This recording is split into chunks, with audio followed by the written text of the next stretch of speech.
Big week coming up at Belmont at the Big A. It is Peter Pan Day, which means we're only a month away from the Belmont. We're also only a week away from the Preakness. We'll talk more about that in a moment, but want to let all of you know about the Classic Day Pass. Barry, my friend, I'm not sure if you knew about the Day Pass that we have at DRF now, which is great because I think a lot of people are probably like the weekend players, right? They probably play on Saturdays and Sundays. And when you're doing that, sometimes you want to play a track, or maybe you don't know if you want to play a track, right? You want to look at some of the races first and then decide, you know what? I'm probably not going to play that much there this week. Their fields weren't big. They didn't have any many grass races. I just couldn't find anything. What's nice is with the day pass for a day, you pay $10 and you can get any tracks that you want for that day. So you click on any of them, all of them you want. That's for all the classic PPs. And if you want to bump it up to Formulator for $20, you can get Formulator and all access PPs for any track of the day. So, I mean, all 10, 11, however many tracks are running, if you're going to sit back on a Saturday, play a bunch of tracks, this is a really cool feature because I think for a lot of people, hey, $10, that takes care of my data.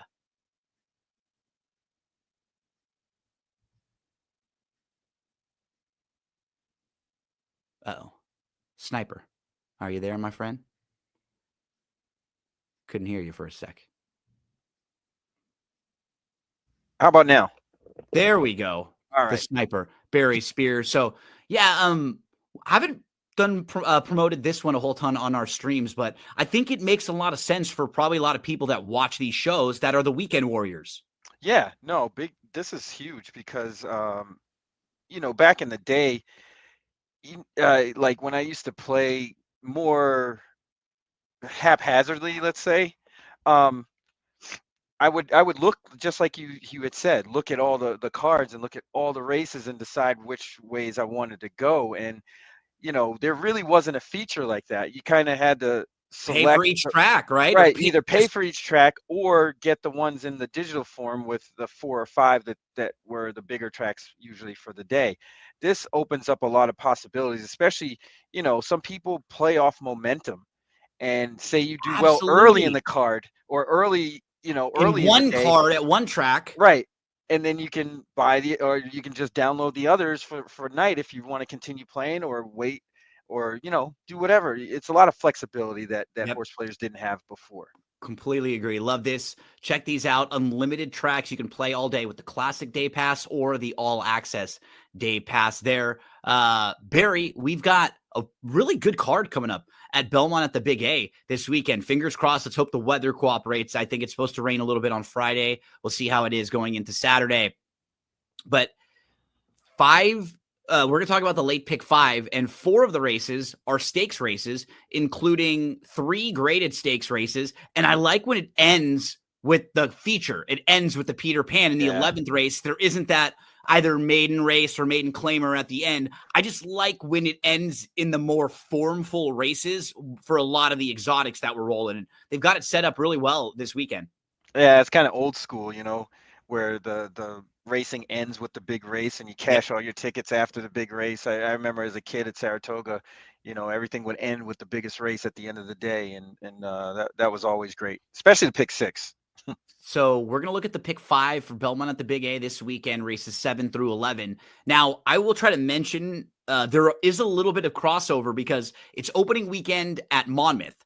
So there are a couple stakes races at Monmouth. There's a Long Branch on Saturday, and then there's also the Serena Song on Sunday. And you will see some horses cross-entered in both of those races. Horses that would possibly be running in the Peter Pan are also entered in the Long Branch. And then for the Ruffian, you'll see some horses that are entered in the Serena Song there. But I'll mention to you so far the horses that we know where they're going to be as we get it started with the Grade 3 Nehrude Stakes. This is a 6-furlong sprint, and it's a Grade 3 event on Saturday.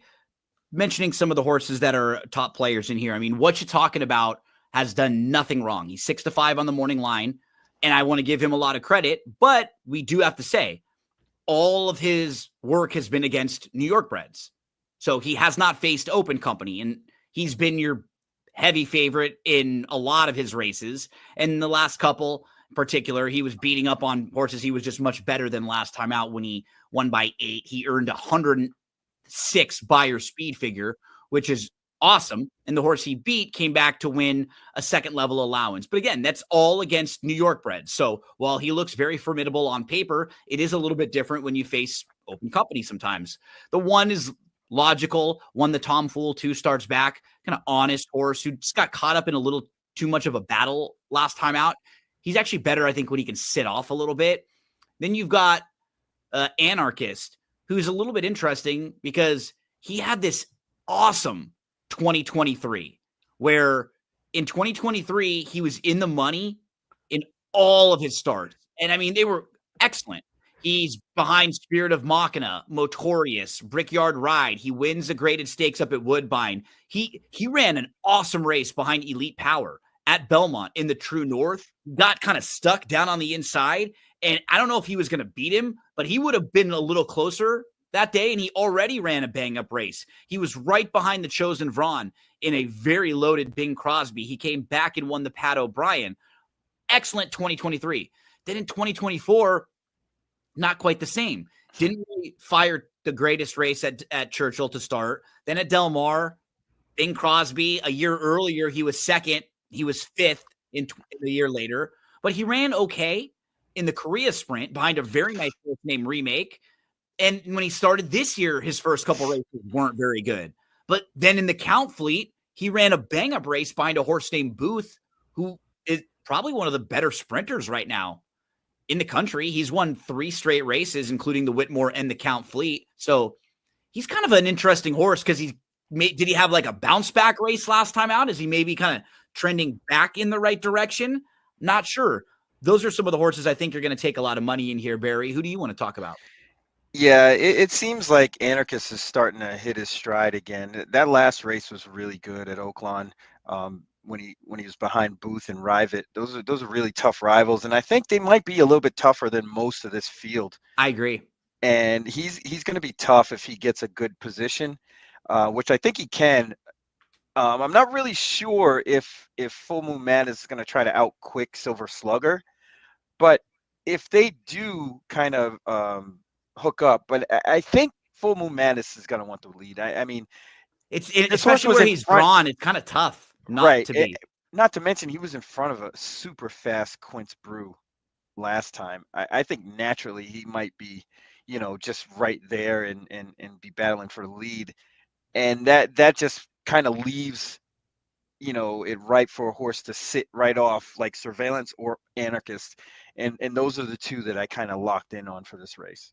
Surveillance is a horse who has had an interesting career because for a while he seemed like he was more of a closer, and he was a horse who would want to kind of take back and make one late run.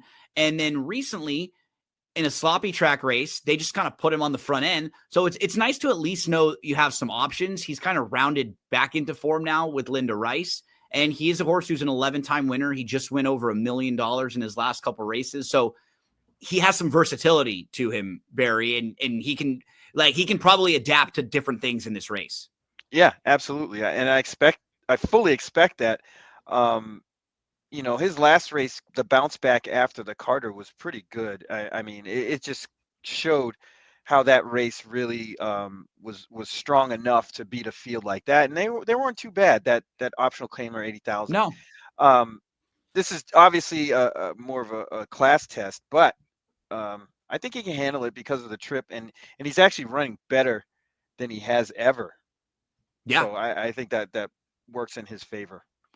Well, you kind of briefly mentioned him, but I want to at least talk about a cool horse is Silver Slugger. I just don't know if this is the right spot necessarily. He's really honest. He keeps getting better and stepping up, like a little bit, stepping up a little bit. This is a pretty big hike from where he's been in his last couple. And as you were pointing out, he might have to deal with some speed to his inside with Full Moon Madness.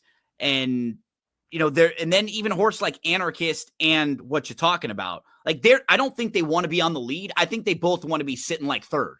Right.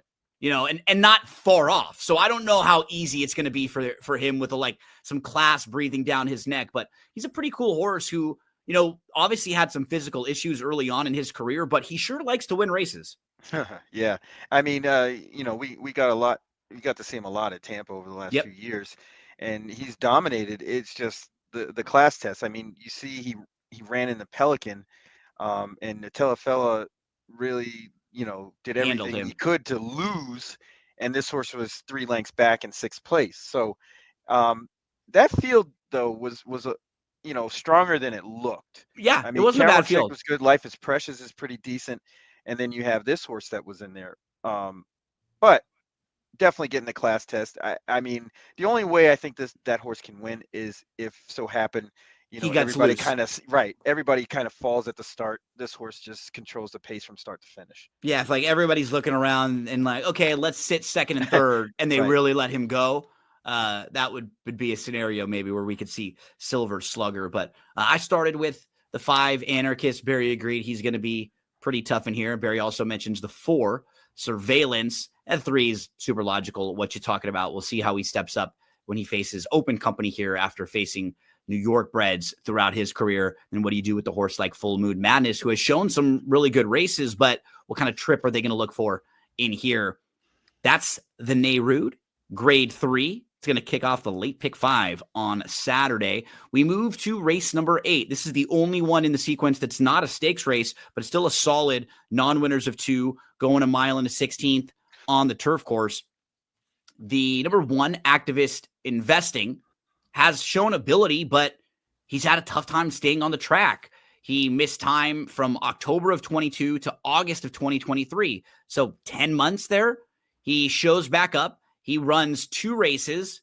He's in the Virginia Derby in a really strong edition of the Virginia Derby that's come back with Integration winning that race. He's a legit graded stakes horse. He had a horrible trip in the Turf Classic. He's sitting right behind horses. I don't know if he's going to win, but he just didn't get a chance at all, just completely blocked behind horses when he wanted to go. Program Trading was in there. That's a legitimate multiple grade 1 winner. The 3rd place finisher, Runaway Storm, was also a nice horse who came back to win a graded stakes race out of that one. So, I mean, he faced good company, but he's off for a year and a half, shows back up in February, races.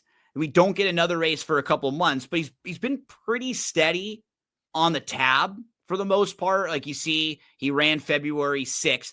He came back and started working 2 weeks later. And since then, he's been pretty steady. Yeah, I don't think he's missed much. So Chad's probably just getting him really fit because he's had a lot of issues and a lot of time in between. And what do we do with him? He's going to try to save ground down on the inside. Yeah, he's a tough read. Me too. Yeah, I had a tough time with Obviously him. for the layoff part of it, but also what kind of trip is this horse going to get? I Yeah. mean, it looks like he's going to be lagging in the back He's of not this that field, quick, but right?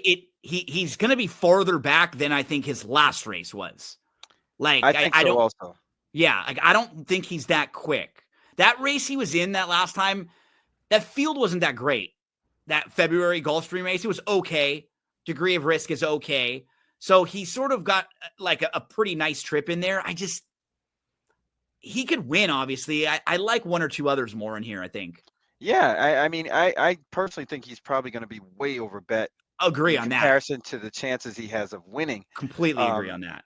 you know, uh, he's probably going to be sub 5-2, and he just doesn't feel right in this No, spot. I know.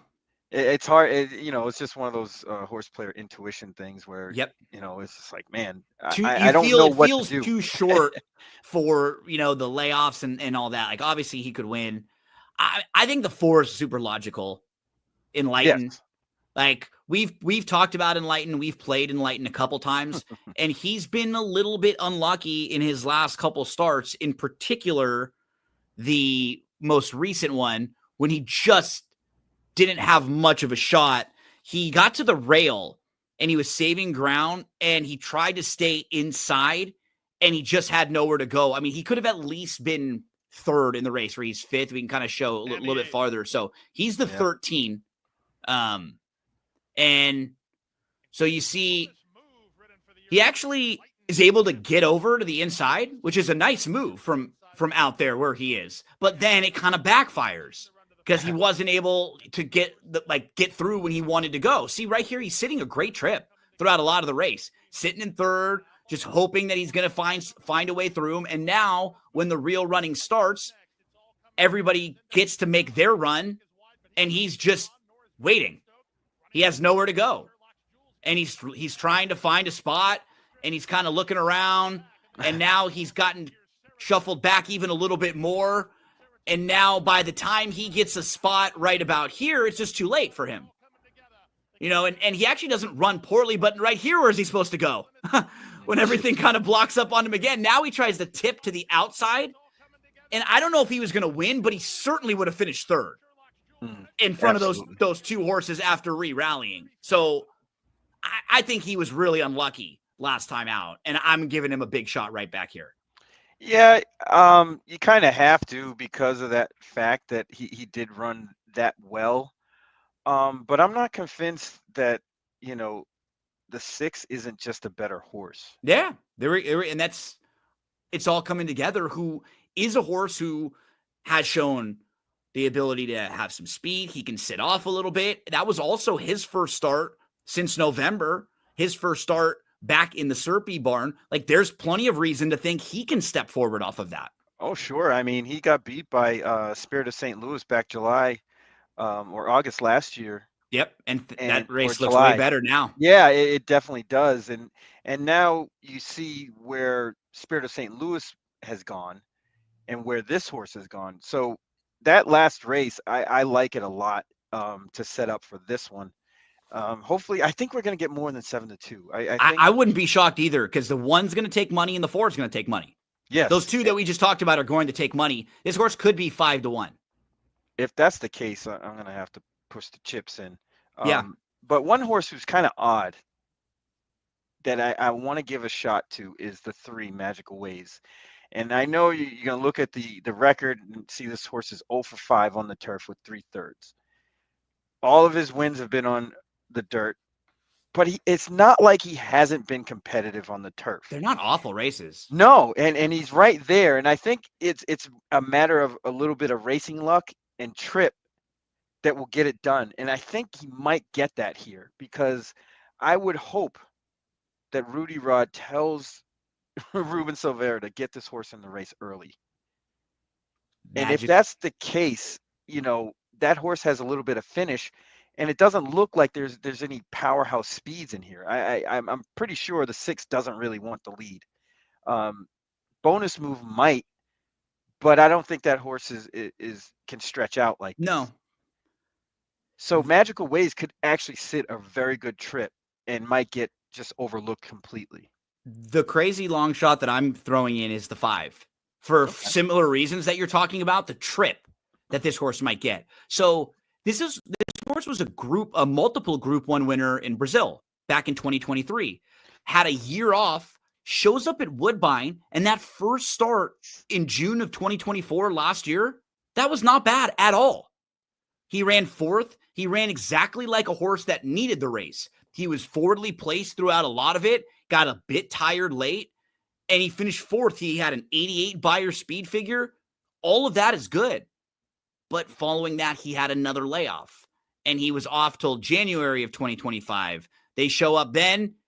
He's only 9-2 at Gulfstream Park in a non-winners of 2, and he completely misses the break in a pretty strong race. Yeah. Seminole Chief was in there, who was 3rd. He came out of that race to win the non-2 and then the Appleton following that. Horses like Atone, who is an old back class horse, he's in there. Kalik is another one who's an older back class horse. He's in there. Skyro, he's very good when, like, on his better days. He came out of that race to win an optional claimer on the synthetic. I think the it was old guy race. Yeah, right.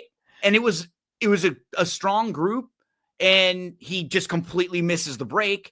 And then last time out again, he has like a slow start, and it's going 1.5 miles. I think he's a little bit interesting putting 2 starts together. I know there's a better race in there than his last 2. Can he get back to where he was, or even close to just that first start in North America? And can he at least be with Santana aboard in a good spot and maybe fall into something here? Yeah, I mean, you got to think he's probably not as good as that 88 buyer, but he's not as bad Bad as as the the last two, 70s. Right. right? So you got to figure out two things with that horse, basically. What's the trip going to be, and how much can he improve?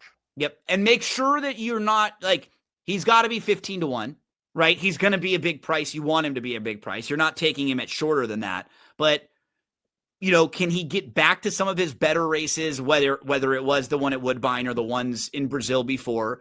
And for me, when I'm looking at horses like this, like you were saying, it always comes down to the trip. And I think for him, it would be, can he be sitting second or third in this race and get the jump on Activist Investing and, some of the deeper closers? Can he be even in front of a horse like Enlighten, or maybe keep Enlighten pinned in, something like we were seeing in that last race? Are there versions of that where it happens?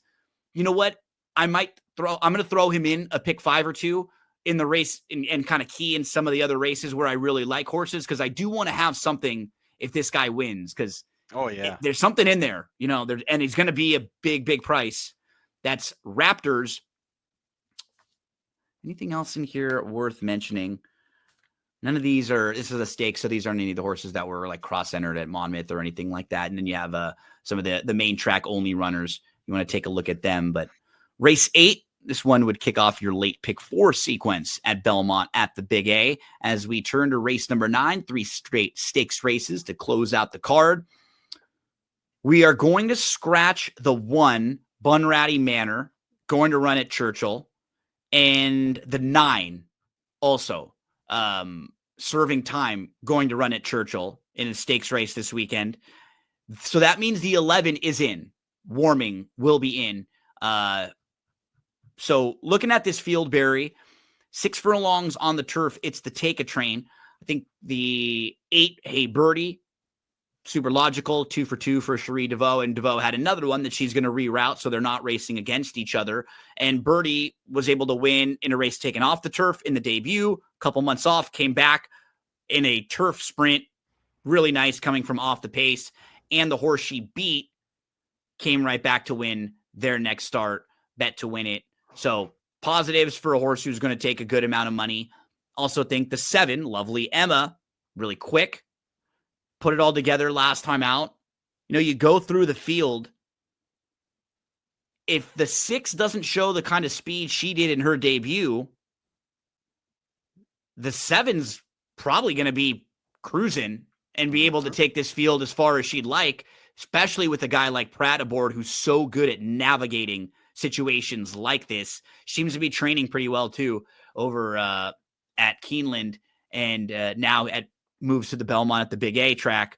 So those 2 will probably take a good amount of money, Barry. The one horse who I really liked and I've been waiting for to run back is the 4. Yes. Because she debuted a winner really impressively. And then in her second start, she had a brutally unlucky trip, and she should have beat Nitrogen. She should have. And Nitrogen's awesome right now, has just turned into an incredible 3-year-old filly. But in that race, she was Love Chevere was like stuck down on the inside. She checked. She had to wait. It was just not the smoothest of trips. So I liked her so much coming out of the Ginger Brew. But going into the Sanibel Island, what really worried me, Barry, was you can see she races January the 4th. She's got to work on February 12th and then nothing till March 13th. Yeah, so we were cold on her that day. Right? We were, because there was a month, because she had a month off. And she kind of ran flat. Like, she didn't have the greatest trip in the world. She was kind of in between horses and stuff. It wasn't awful, but she was just flat. And I really do think it was something about the time she missed going into the race, because she came back, she worked the 13th, the 21st, and then she raced. So she only had 2 works after the month off. Now she's got the March 29th race back under the belt. Coming out of that, we get 2 more grass races, grass works in April, and then you get another one at Belmont when she moves over to Belmont. So I just think she's coming into this race way better than when she was going into the Sanibel Island. I like her so much more in here. And her best race was sprinting in the debut over this turf course at Belmont and Aqueduct. I think it just gives her a little time to make up some ground here. I feel like she's going to run a great race. I'm with you, totally in with you. You can even see that Sanibel Island where she was, I don't know if you can pull it up or not, Sure. but uh, she was between horses the entire way Just and never just got a didn't chance. get a chance to run until very late in the game. And the way that the horse came into this race, it seems like So this she's the race was a 3. As plan. you're talking, she's the 3 in the race we're Yeah. watching now. It seems like this race on Saturday was always the plan, The, and they just missed the work. like at a track Um, you knew she liked, right, almost, right? Like just to set you up for like this, like for the better race here. exactly. And when they go back to the pan, you'll see she was literally between horses the Just entire buried, completely way. buried right here. There she She's is. got Just nowhere to go. that was in her entire trip until deep stretch, and she kind of shook loose late, made a little run, and it was just over at that point. But Yep. I right here she kind of wanted to get out, But but she doesn't she really got have bottled room. up She's still. got nowhere to Yeah, go. She tried to go angle around and she couldn't get there. She got beat to that spot. Now this spot closes on her again. right. The outside horse, the one gets in front of her, And the and one Candy Quest at this point had already built up all the momentum because we right. liked Candy Quest and Classic Q in this race. Those are the No, we like horses. Candy Quest quite a bit. Yeah. Yeah, and just misses. And I was watching this back the Yeah, day still and stuff. Oh, and she said, "Are you watching a race right now?" I was like, "No, this was a race from a while back, and I needed the one. Now I got to relive it again over and over, you know." But I feel like good spot for yeah. Love Cervere. And I thought Disco Star merits a lot of consideration. Who was in the Ginger Brew? Yeah, That Nitrogen and Love Severe were at the top two. Um, I think that horse needed that experience. Um, just kind of ran around there, and I think that's why they laid the horse off. They needed a little. She needed a little break. Came back and ran a bang up race on the dirt. So I would think that this move to turf might move her up a little bit. You see how she came back off of that January 4th effort and kind of paired up to her best figure that she broke her maiden with. That's always a good sign, especially going back to the preferred surface. Disco Star, who is 8-1. Um, you have the Kentucky Derby winning So trainer what do you taking do with the over 11? on the 2. Yeah, the 11. So she's on deeper tickets for me.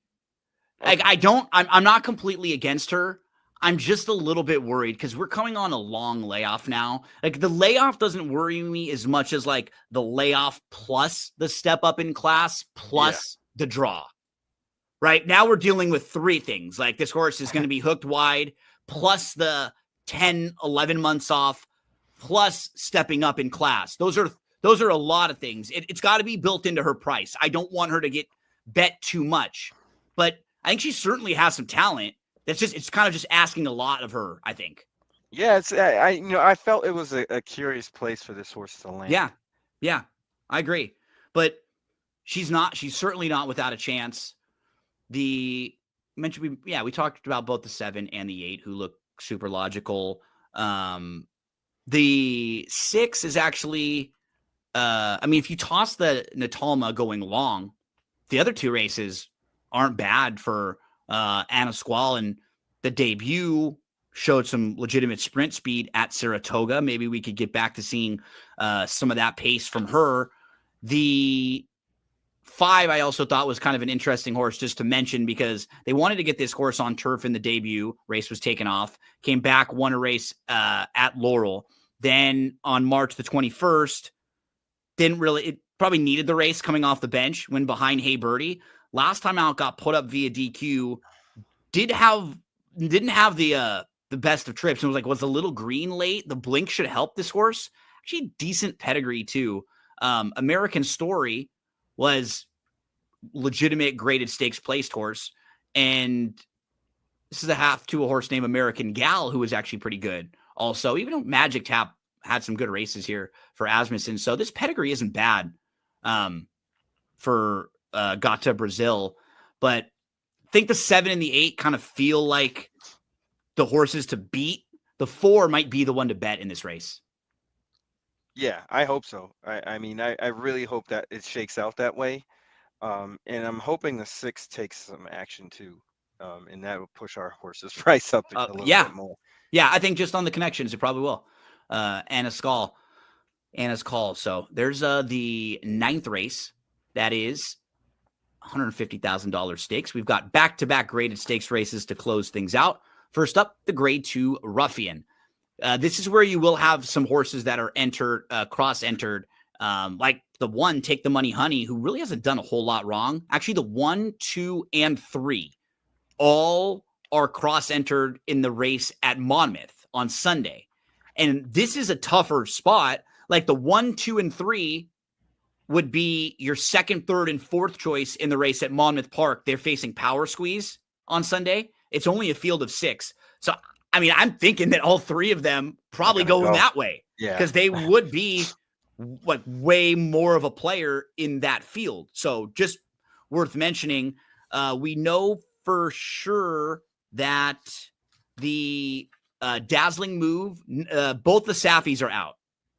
Dazzling Move and Claret Beret, both out. So they won't be running, and possibly the 3 inside horses. So it's a big field here, but it could change like completely with who stays and who goes. The 4 Sterling Silver is just past $1 million. Really cool New York bred who fires big shots in a lot of the New York bred races.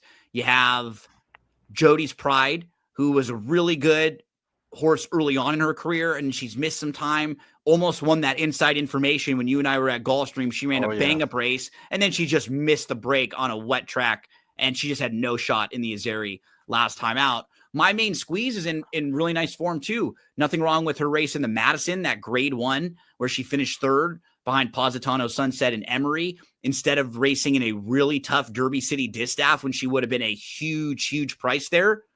She comes here, and she's one of the horses to beat. You know, it was a nice decision to come here. Who are some of the horses on your radar in this one? Yeah, I think My Main Squeeze really has a competition edge on the rest of these. The class that this horse has been facing is much, much better. I mean, since 2024, this horse lost to Torpedo Anna twice, Ways and Means, Mystic Lake, Emery, and Positano Sunset. Any one of those horses would be favored here. Yep. By a lot. And this horse wasn't, running poorly at all. Even the last race was very, very good in a really strange race too, that Positano Sunset won. I think that one merits top honors here. One horse that, I usually don't do this, but one horse that I would want to eliminate is the 8, Jody's Pride. And I think his races or her races at Aqueduct were under different pretenses. So you see the record, 2 for 2 at Aqueduct, right? But those races were not the same as what she's facing on Saturday. And I think because of that fact, I'm not really sure what to do with her. It doesn't seem like she's made the jump from 3 to 4. They laid her off, which to me doesn't spell a great sign. And I have a feeling she might get bet a little bit. Just she's because such a tricky read for me. She's got her name and she's got a lot of Grade 1 efforts, but not a lot to show for it. Especially since she turned 3, I'm going to give the 4 a shot too. I don't think she's quite as good as like My Main Squeeze. She just has a lot of foundation, and I can make a little excuse for a couple of her poor races. Like she wasn't disgraced last year when she was facing Vava and Alva Star. She finished 5th in the Derby City Distaff. She finished 4th in the Madison prior to that. And then after that, I think a lot of her races were actually pretty good. The key for her, she's not that fast early, right? So she needs a little bit of help. And that's why sometimes you'll see her running 2nd in races where she just doesn't have the type of speed that others do. But if they go quick enough in here, I think she certainly has the class to deal with this group. She likes this course. The distance is perfect for her. It's just, will she get the type of trip she needs from a pace standpoint? Right next door, here's the kicker. Should be flashing speed. If the 1 stays in this race from the rail, she'll be flashing speed. So right there could be a couple that would help things set up for a horse like Sterling Kicker, like Sterling Silver. And you're not exactly sure what Gunsong wants to do. I don't think she wants to be too far out of it. in a spot like this. And then towards the outside, headline numbers with the wide draw. What do we do with her? She ran a really nice race last time out, and you kind of start to go race by race with her. She doesn't really have many bad races. Really just the one that was kind of disappointing off the long layoff. Everything else is either good or solid. What do we do with her? Oof, tough read. I don't know what kind of trip. I mean, right? Especially from out wide. Right. She might be up against it just because of the fact that she's going to probably get hung out wide. I don't know what kind of trip she wants. Are they going to press the gas? And then you got to wonder if the one stays in, how's that going to affect the race? I would say, personally, if I were the connections on the one, I would enter this race and try to steal it. I would, you know what? It's funny. I think I wouldn't be shocked if that was the case either, because on paper, it might look like the other race, a smaller field. This race is like a little more open. Power Squeeze is a tough opponent. This race is like interesting, and I think it might do a little more for you if you win a race like this. The Ruffian sounds better. And I think it kind of just shows you in like a bigger field. I think it'll show you a little bit more. I'm curious which spot they go. I would use the one if she's in. Yes, that's what I was going to say. That's what I was alluding to is if the one gets in this race, I would definitely put that horse on my ticket. Because her only loss came in her first start going long. And I'll tell you, she was on the lead right to the wire. She got nailed on the wire, and then she galloped out in front. It was one of those races where Catherine Wheel was perfectly timed, got her right on the money. And I just think that the one is a better horse, honestly. Now, like moving forward and has more upside. Yeah, she was just learning. I mean, that was her first foray going, a mile. Yep. And that happens. I mean, but she ran a bang up race and then backed it up. And she's just gotten better every time. It just looks like she's continuing to progress. Take the money, honey, major player, but she's cross-entered in a race on Sunday at Monmouth Park. Barry and I both thought the 10 was probably where you want to start with my main squeeze. Real wild card outside in the 11. I was a little more okay with the 8, Jody's Pride, than Barry, but wasn't necessarily one I loved at a short price. I actually like the 4 a little bit more, Sterling Silver. Anyone else in here that you want to mention? We both talked about the 1. If she's in, I think she's a use too. Yeah, I think we covered them. Yep. Let's close things out, Barry. This is the Grade 3 Peter Pan. We're a month away from the Belmont on Saturday, so hopefully you'll see a couple of these horses run back in the Belmont. Remember, Belmont this year, since it's at Saratoga, 1.25 miles, not 1.5 miles. So you don't necessarily need those long distance 1.5 miles horses for the Belmont. In this race, you've got Hill Road, who was really good in the Breeders' Cup Juvenile, but then missed a bunch of time, and then was solid in the Tampa Bay Derby first start of the year, but missed some time. And he's had a tough time like stringing races together, and he's not fast early.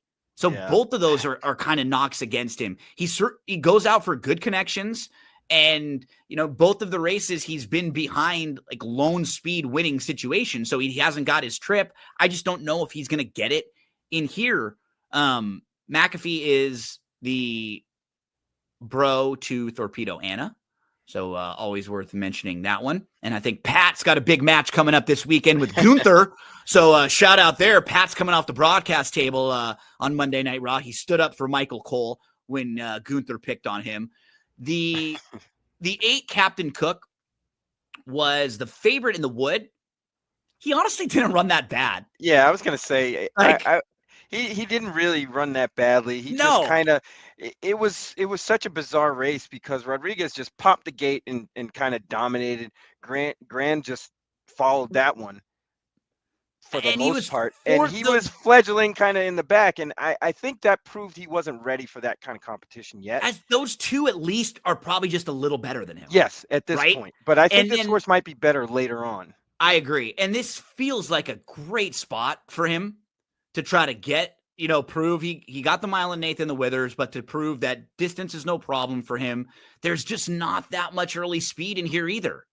Like he should sit a great trip. First pitch went, Captain Cook's faster than first pitch if he wanted to get in front of him, and then go through the rest of the field.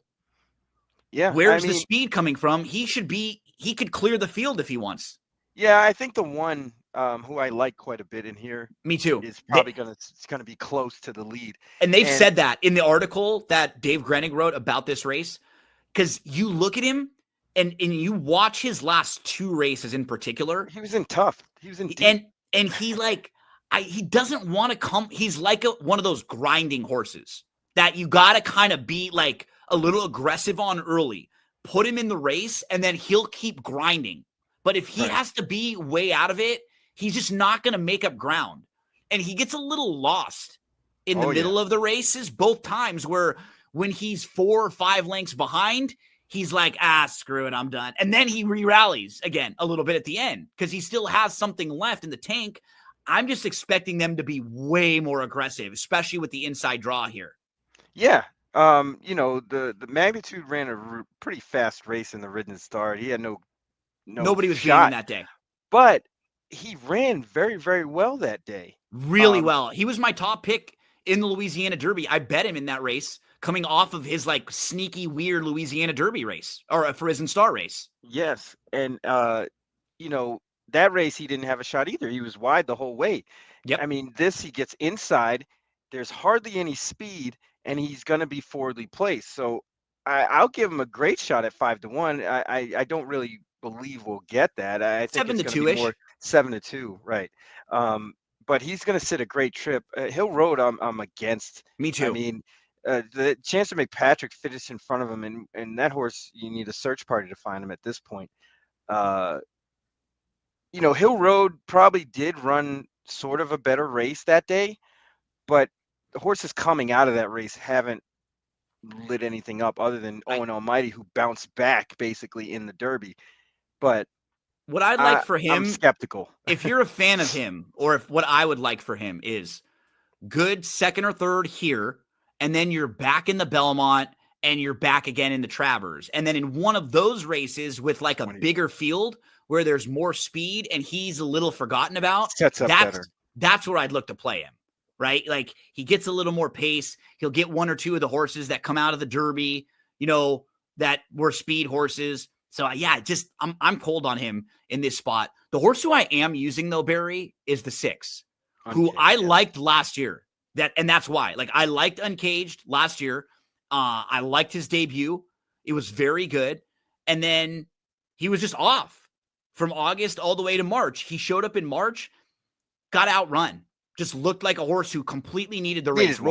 And Rolando won that race, and he's fast, and he was pretty good. He won back-to-back races there. He won the Hutchinson. And then in his next start, Uncaged was just awesome.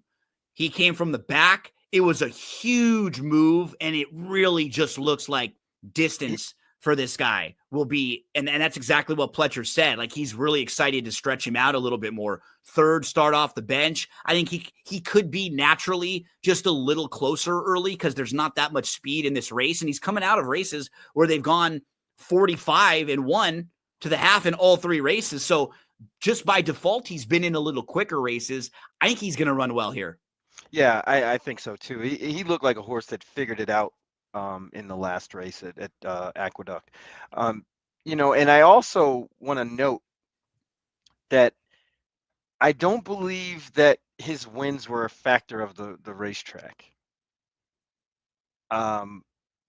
It didn't seem like he was just a runaway sort of muddy, wet track kind of winner. I think he just ended up getting bad luck and needed the race on March 2nd. And people might shy away because of his 2 wins were on the wet track.